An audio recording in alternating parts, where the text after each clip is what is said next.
Ayan guys. Ayan po ang aking pinaghirapan, ano. Ito po, Ayan, kahit pa paano, hindi naman konti. Worth it din naman. Sa planggana rin naman.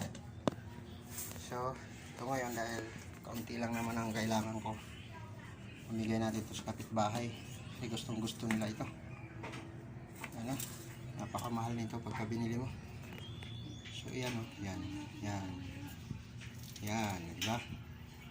Pa lang talagang so kukuha lang tayo ng dahon, kukuha ko ng dahon, iihawin natin yan. Napakasarap sana kung ganito kalalaki guys. Kasi talagang yan no. Okay naman na to, kahit paano talagang makakaulam na ito. Ayan So, ayan po guys. Okay, maraming salamat po. Sana po ay matulungan niyo ako. Follow, subscribe, and share, likes also. At saka para po susunod na mga content, gagawa po tayo ng talagang talagang kailangan makatulong din tayo sa ating So guys, ayan lang po. Maraming salamat po.